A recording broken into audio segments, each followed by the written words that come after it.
I was watching a recently released episode of a deconstructionist or New Age podcast that I occasionally throw up on YouTube because I have respected the host's insights and biblical knowledge in previous episodes.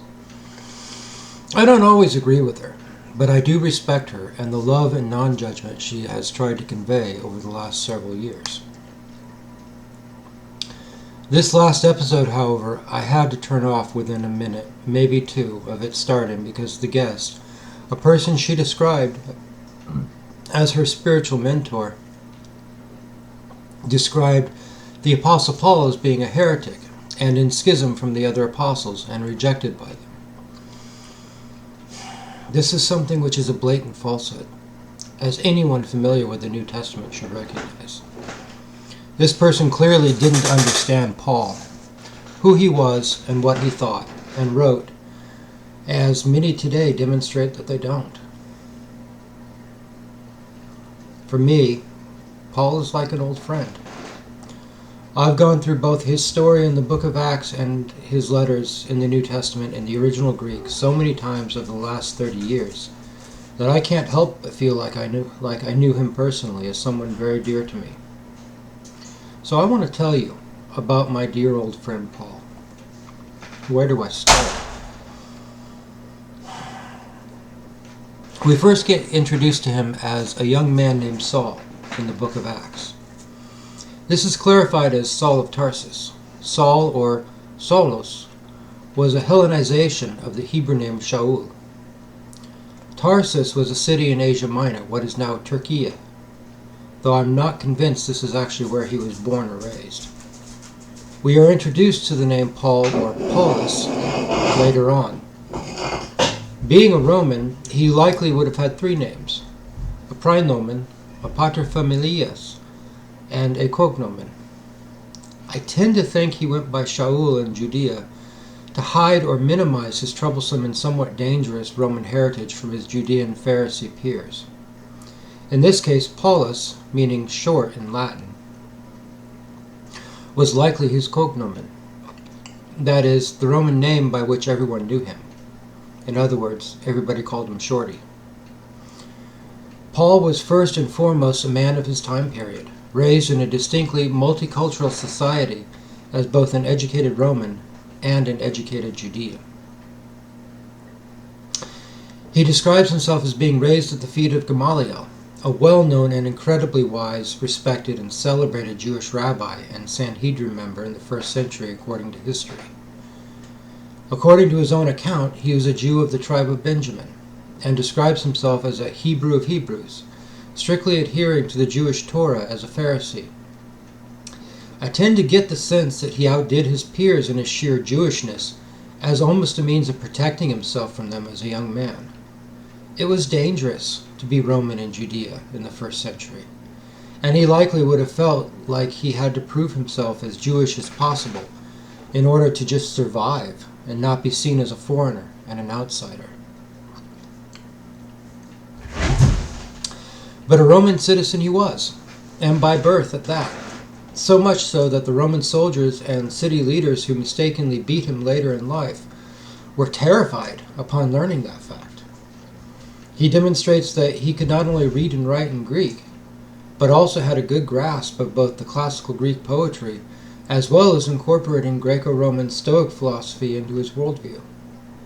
The wide Greek vocabulary he uses in his writings bears this literary education out, although, according to his own admission, he wasn't the best of rhetoricians. He did know how to build an argument, which is a cornerstone of Greco-Roman philosophy training, as was demonstrated in his letter to the Romans as well as his other letters.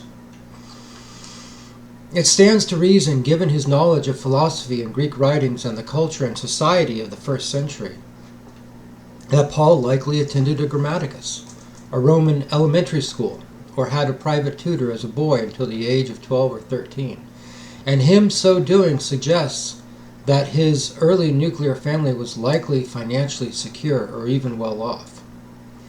This, coupled with his Roman birthright citizenship, might suggest that his father was a wealthy Roman proselyte to Judaism, who married a woman either native to Judea or descended from family native to Judea.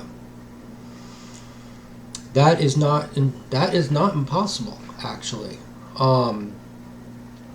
After Pompey occupied Judea in 60, give or take, a number of Judeans were taken as hostages to Rome. And when they were eventually given their freedom, they were allowed to settle in what is now the Trastevere section of Rome, at the time Transtiberum. It's not impossible that a Roman man might have become a proselyte in order to marry a Jewish woman in the early 1st century. This suggestion might be further strengthened by his very familiar address in his letter addressed to the Christian community at Rome to a man named Rufus, which is a distinctly Latin name, much like Paulus, where he warmly greets both him and his mother and mine. Indeed, none of his warm addresses to individual people mentioned in the letter would make any sense if he had never been to Rome and didn't already know them like he did Priscilla and Aquila, whom he also greeted and whom he clearly already knew well from Corinth and Ephesus, according to the book of Acts. It is not then a stretch to suggest that while he never mentions his father, possibly out of habit for his own safety while training with Gamaliel in Judea, or possibly because he died while Paul was still young, the man and his mother Paul greets are actually Paul's surviving nuclear family, and he spent at least some time in Rome, probably as a boy, prior to where his story begins or picks up in the book of Acts. This would give further personal reasons as to why he was so keen on reaching or possibly returning to Rome, as he expresses in his letters. In his letters, he was also keen on reaching Spain, a heavily Romanized region, as well, with no explanation really given except that he wanted to go there. It isn't out of the question that his reasons were personal here as well. Significantly, he makes no mention of having family members in Tarsus of Asia Minor. It's a little odd if that's where he was from. Paul was likely quadrilingual, being fluent in Greek, the language of education and philosophy in the 1st century, probably knowing Latin through his father, as well as being trained in Hebrew by Gamaliel. You got to remember, Hebrew was more or less a dead language in the 1st century, even in Judea. Almost everybody spoke either Greek or Aramaic. And also probably having at least a passing familiarity with Aramaic from being educated in Judea.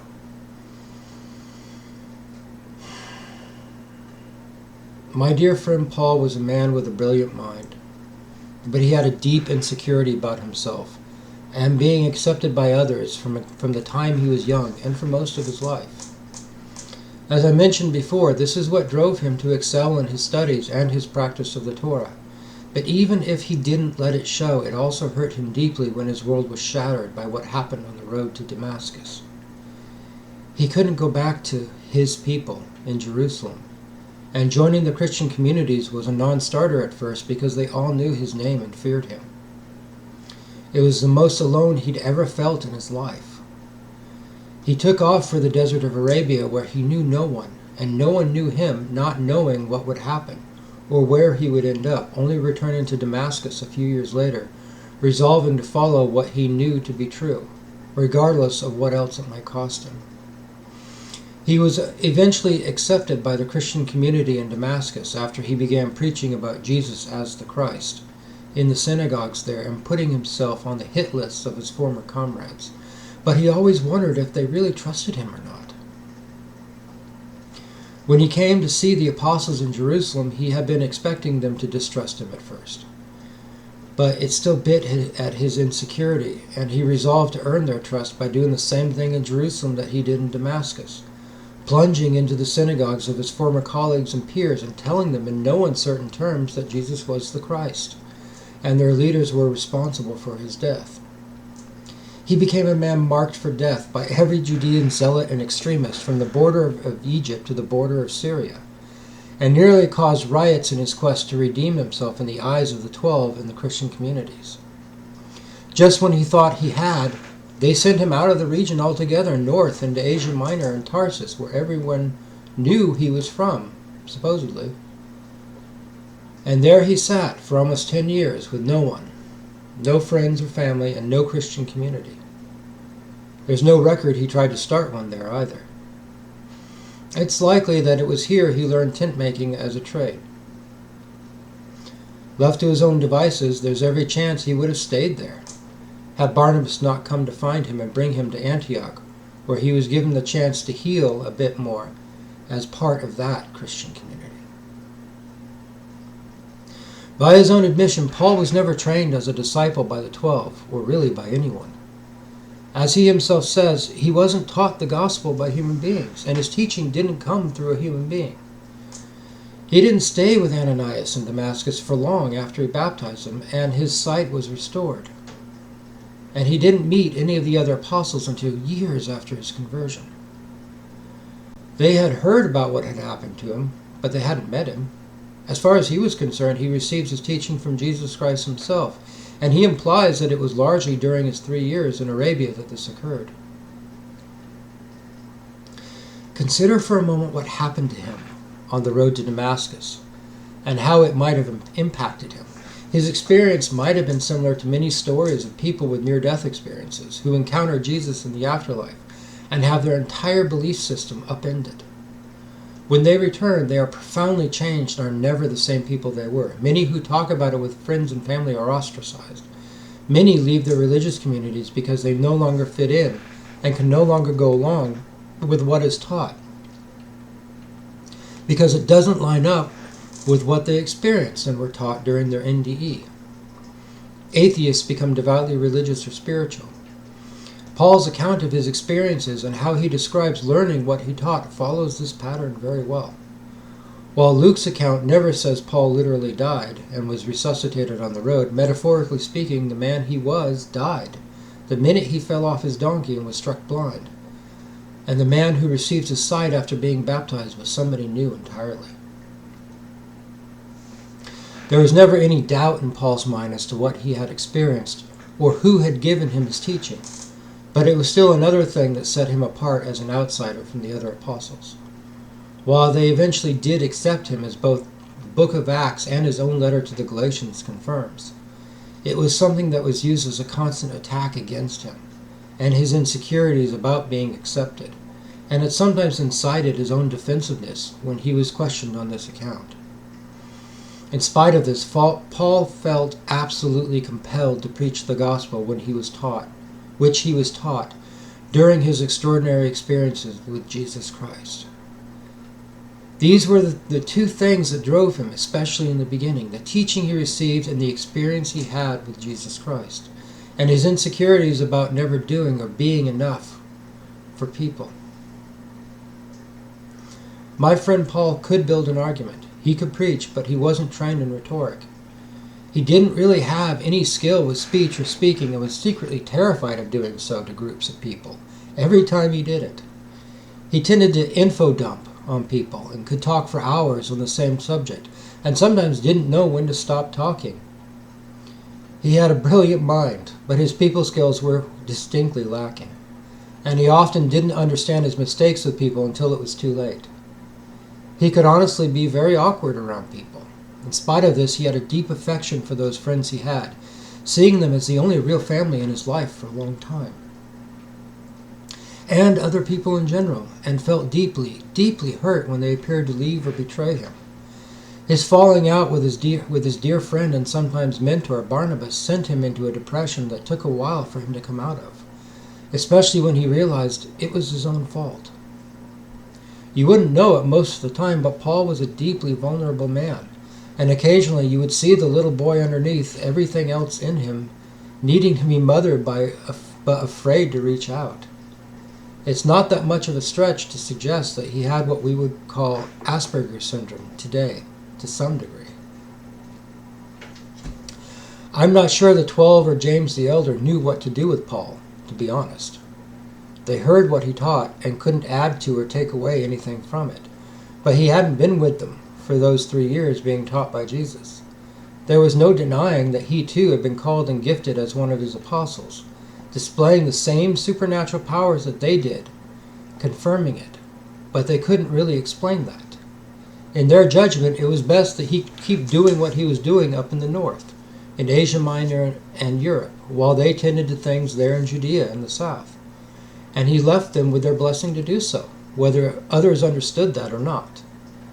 Jesus himself had taught them not to reject someone performing miracles in his name if they weren't a part of their group. They remembered that lesson with Paul. Paul himself understood that lesson very well, denouncing schism of any kind, and praising those who preached Jesus' gospel regardless of who they were or why they did it. My dear friend Paul was doing the best he could with what he was given. When he realized he was wrong on something, he did his best to change course and correct it. The man he became towards the end of his life was not the young man who held the coats for those who stoned Stephen. He wasn't even the man who had been thrown off his animal on the road to Damascus, or the man who had to escape Damascus and run for his life from assassins intent on his blood. He couldn't fix the mistakes he had made, but he did his best to never make them again once he recognized them. This is the Paul I have gotten to know and care about over my years of interacting with him in the pages of his letters in Luke's history.